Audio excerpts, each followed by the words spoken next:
हे मित्रांनो, good evening. तर आता संध्याकाळ झालेली आहे आणि मी आता जाणार आहे शेतावरती, कारण की थोडंसं भात आहे ते पण थोडंसं वाहायचं आहे. तर तुम्हाला तरी बघू शकता इकडनं वाट आहे शेतावरती जायची.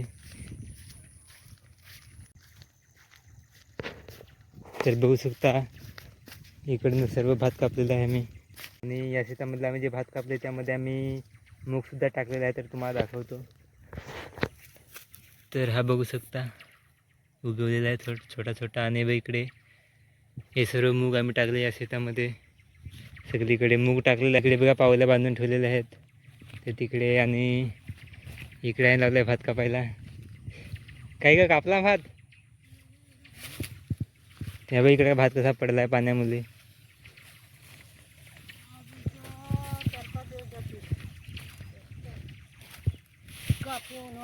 आता हे बांधायला लागेल सर्व, आणि अजून एवढं आहे कापायचे म्हणजे की एवढं अजून 5-6 दिवस तर जातील कापायला, कारण की खूप आहे अजून.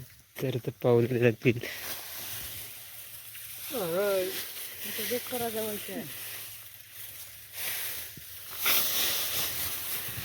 हा बरा आई ना.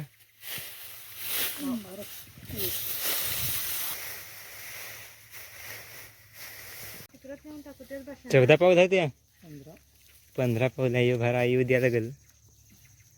हे दोन्ही भराच्या वाशा टाकू हो बरं आहे, पण या नाही टाकलं तरी या वालेलं हे खरं एकच भरा टाकू.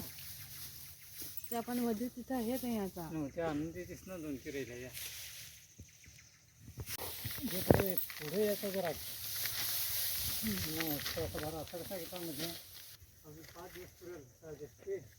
तर तिला आता हा भरा माझ्यावरती. तर जास्त नाही, किती मी 16 पावलं घेतले आहेत, जास्त नाही. कुठे इथे टाकू का? हां, तर इथे टाकतो मी आता. थोडा लागेल.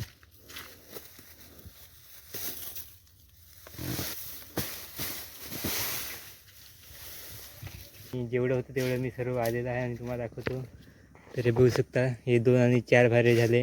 मी आता कापायला जायला लागेल परत. आणि आजच्या ब्लॉगमध्ये बस एवढंच. आता भेटूया नेक्स्ट व्हिडिओमध्ये. बाय.